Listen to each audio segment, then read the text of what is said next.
Welcome in, everyone. I'm Limcube, I'm a Breath of the Wild speedrunner, and I'm going to 100% this game every single day, bit by bit, until Tears of the Kingdom, the sequel to this game, comes out in 183 days. While I do that, I rant and talk about different topics that are on my mind and basically just play. So if you want, you can put this on in the background, listen to me, enjoy the Breath of the Wild vibes, and hear me rant. Because today, it's gonna be another rant again, and a topic that's been on my mind a lot recently, because of how much I actually currently play the game, and it's gonna be about the game Genshin Impact. Talk about the game Genshin Impact relatively frequently. Obviously, first of all, because I feel like a lot of people that play Breath of the Wild, like Breath of the Wild, have at least seen Genshin Impact, and they have very strong but differing opinions. Some people really like it for what it is. Some people have like a grudge because the game clearly was inspired by Breath of the Wild in the first place. I personally enjoy the game. I like playing the game, and I will explain you why I like playing the game, and why that specific part that I like about the game is also turning into one of the game's biggest weaknesses, and it's really sad and frustrating. So Genshin Impact is a game that's visually very inspired by Breath of the Wild, but in terms of gameplay, other than maybe collecting items in the world, not as much. It's a traditional gacha game, where you have different characters that you can play as, that you can obtain through different means, either paid or through getting lucky and actually for free. And then you can make these characters stronger by building them up, giving them different equipment to make them stronger and stronger. Now, the main content of the game, I think you can argue, is the game's story. People really like Genshin Impact's story. It's about this fantasy world that has different continents. Every continent basically stands for a different element. There's the world of the wind, the world of the rock, the world of thunder or electro, and most recently the world of dendro, aka grass, life, plants, the world of plants. The story, the presentation, the voice acting, the music in Genshin is all phenomenal. It's really hard to disagree with that. Some people might not like that specific that specific story, or it might be like too overwhelming for them because there's too much going on. Some people might not enjoy the music, whatever, but I think it's pretty much agreed upon that in terms of music, art, etc., Genshin is very, very good. Now, the problem is that once you are through that story, the game actually has a lot more to offer with its very intricate combat system. Genshin has actually a very intricate combat system where all of the characters are designed in a different way. Some of them will be close range damage dealers, some of them will be long range mages, some of them will be fight with a bow and arrow, some of them will fight with a spear. They all have different abilities, and again, that equipment system is very intricate where you can try out different builds on your characters, etc, etc. Now, one thing that you can get in this gacha game, and I think this is also very popular in gacha games, is something called constellations. So when you get a character multiple times, after when you get them again, when you get a duplicate of a character, instead of getting a refund or whatever, you get you make that character stronger. So for example, let's say there's this sword fighter character and he shoots, I don't know, fire waves, and usually he can only shoot 2 fire waves. If you obtain another copy of that same character, now he can shoot 3 fire waves. That would be like a simplified concept. And there's a lot of people that really like this game, and they actually spend money to get these constellations to make these characters as strong as possible. Is that worth it? Absolutely not. It's actually ridiculous how expensive Genshin is on that level when you actually want not only a character, but also duplicates of a character. Nobody will ever tell you that it's worth it, but a lot of people love the game. They love the combat, and they somehow justify spending that amount of money to make the character really strong, etc, etc. And Genshin obviously sells these constellations by making them really powerful. You can get up to 7 copies of one character to get them to the technically strongest power level. The only problem is that in the game, there is actually no content that requires your characters to be that strong in the first place. And this is where my frustration comes in. I really like optimizing my characters. I've spent some money on the game, not quite to the point where I have like built a character to the strongest level where I got like 7 copies of one of those expensive characters. But I really do enjoy maximizing a character's potential, thinking about different builds whenever there's new characters. I like thinking about the game a lot. How could I optimize my team? This is something that I really like, and I actually like in every single video game I play. I love optimizing charm builds in Hollow Knight. I love building my character in Elden Ring, and that's what I love about Genshin. It's not about just the anime waifus or the story. I like the thinking aspect of the game. Unfortunately, it's very unrewarding, and I don't really understand. So most recently there has been an interview with the developers of Genshin Impact about potentially adding more late game content for players that heavily invest into the game, that play the game a lot, or have spent a lot of money to make their characters super strong, because the player base seems frustrated, at least those people, right? The people that don't just play for the story but that play for the intricate combat system, seem to be frustrated that all of the content in the game, even the hardest content in the game called the Spiral Abyss, is too easy, and their characters that I spend money for to make them strong almost feel useless. And it's very frustrating because we are at the point right now with this game where essentially the more money you spend for the game, the less you get to play. Now, there's a point here. So Genshin Impact developers have said that they are not interested in adding more late game combat centered content, which was a big frustration for a lot of players. And their reasoning makes a little bit of sense, but the way they worded it absolutely doesn't. So I think the reason to not add more late game content into Genshin Impact is because that there's obviously a ton of players who want to play the game free to play, and I absolutely understand that. It's very cool how much that you can basically do everything in the game without spending money. You can literally do everything in the game without spending a single cent, and the developers say they want to keep it that way, and that's great. Absolutely like that. So the problem here is if they added really difficult content into the game that would be extremely hard to complete as a free-to-play player, it could be very frustrating, especially if this content has some sort of rewards that you get. So the free-to-play players are missing out on the rewards, the people that spend more money are getting more ahead, and I can see that as being as annoying, almost also gatekeeping some content from people that actually spend a lot of money. Now, the thing is that there's been amazing suggestions about adding content like this, late-game content, into the game that's challenging in terms of combat, that wouldn't really lock out anyone.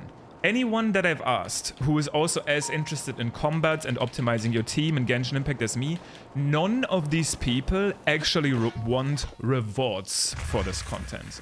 No one actually wants to get specific loot or specific rewards for clearing this hard content. These people literally just want to play the game. Those are Genshin Impact's highest spenders, the people that play the game the most. They don't get to play the game because of how much they like it and how much they optimize their team, and it's so frustrating because they don't get to play the game. The enemies in the game die before they can even reach their team's full potential.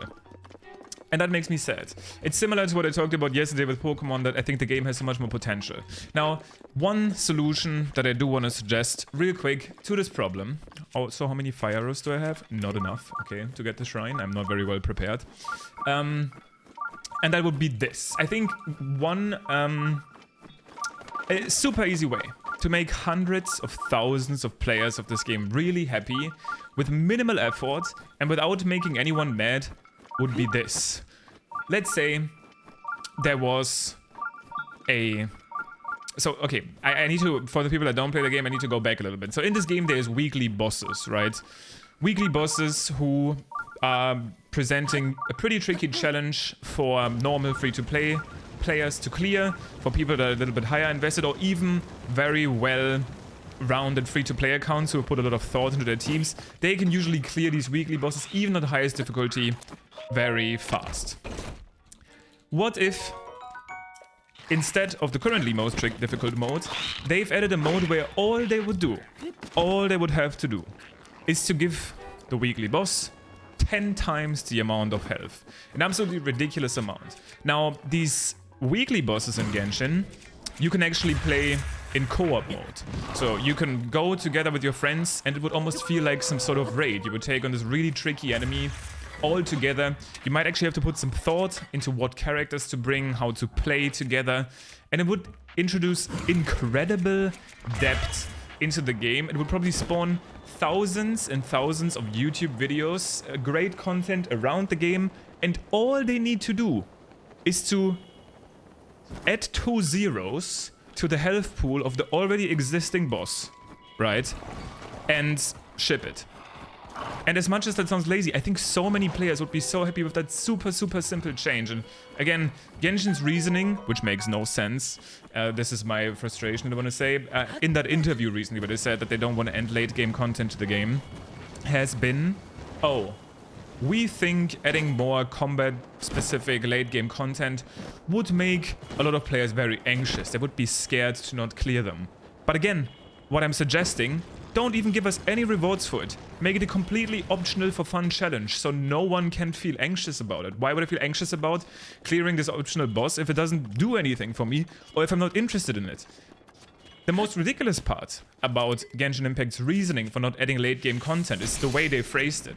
Again, they said they don't want players to feel anxious, which is ridiculous, because the entire marketing strategy of Genshin Impact literally lives from anxiety. Their business model, which is basically known at this point, is basically the fear of missing out. What Genshin Impact does is when they introduce new characters that you can obtain from the gacha, usually means, again, you have some sort of like currency, you use your currency to get a chance at getting the character, and this is the point, the limited character, because when a new cool character comes out, what they will do is they will make a story quest around this character, so people will inevitably, or actually maybe I should get Scarlet Seed, will inevitably like this character because like, oh cool, this character is really epic, I would like them on my team. And what they then do is they give players a chance to obtain this character for like 2 weeks. So people, and this is where it's so evil. So people either have to already in advance save up their free wishes, which is again the currency that you use to obtain new characters in the game. So they either have to save up their wishes just in case a character comes out that they enjoy, or they get surprised. Genshin Impact introduces a character that people think is really cool, and what ends up happening is that people get pressured into spending money because they're like, oh, this character is limited. I only have 2 weeks to get this really cool character that I really like. What should I do? I don't have enough free wishes saved up. I guess I have to spend money. And if not, if they don't have any money available to them, then people will get anxious. Because again, the way that obtaining a character works in this game is basically through luck.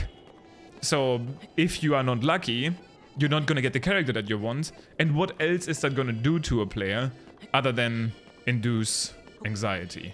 Also, I'm gonna blow up Link real quick here, or not, because I actually just want a quick health refill. The next step after getting to Gerudo Town here, where I wanted to do the second Divine Beast, should definitely be to stock up on some food. I keep remembering that I don't have 999 fairies in this file. But yeah, it's basically a ridiculous excuse, in my opinion. And it's so frustrating because the changes that the community of Genshin Impact wants them to make are incredibly easy to actually do. People don't want much. They want to just play the game. If you play Genshin yourself, let me know if you deal with similar frustrations. Let me know if you're a player that doesn't care about any of the combat stuff anyway. That would be especially interesting. If you play the game, but you're not really interested in the combat, you just like the story. If there was new combat content, like difficult raids or something, that would give 0 rewards, that would be just for fun, would you feel anxious or like you're missing out? Doesn't really make sense to me if you don't even really care about that sort of content usually. And if you don't play Genshin Impact, let me know if this from your perspective, I don't know if I did a good job kind of explaining what this is about. Let me know if this sounds ridiculous to you or not. Maybe you play any other sort of MMO or online game, or even a game. Hollow Knight would be a good example, where I really like Team Cherry's stance in that game where they added the Pantheon of the Gods and this extremely difficult late game content that might make players anxious because maybe there's a guy out there that says, I want all of the achievements, but I don't want to beat this like last Pantheon, which is like really challenging, so maybe they feel anxious now, but I really respect the decision to just be like, for us, it's gameplay over anything. We want to do cool gameplay. If it's too tricky, difficult for people, it is what it is. This is our vision.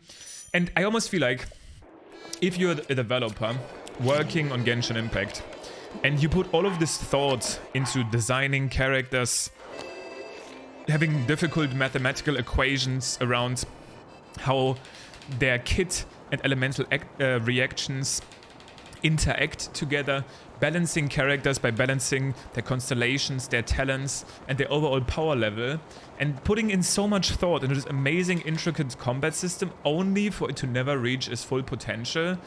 It doesn't really make sense to me. It's very convoluted. I feel like with a community this big around Genshin, I'm very surprised that people are not more kind of like angry about this in a way, because people were incredibly angry when the game announced their anniversary rewards, where people wanted much more free rewards for playing the game, which is also understandable because a lot of the free games out there do give a lot of free rewards at the anniversary. A lot of these gacha games. Additionally, Genshin Impact is literally the highest grossing game in the entire world, so it seems a little bit greedy if they don't want to give these players some rewards if they're already making more money than any other video game out there. That being said, I think this is where I'm going to end it here, because as soon as I step into Karakara Bazaar, where I'm going to approach Divine Beast Vanaboris, a cutscene will play. Tomorrow, we'll get the Gerudo armor, like outfit and stuff. I'll stock up on some food, probably complete the Yiga hideout, and begin the approach on Vanaboris, the next part. 183 days today until Tears of the Kingdom. Step by step, we're getting there. Thank you guys for watching and listening to my rant. I appreciate it. See you tomorrow.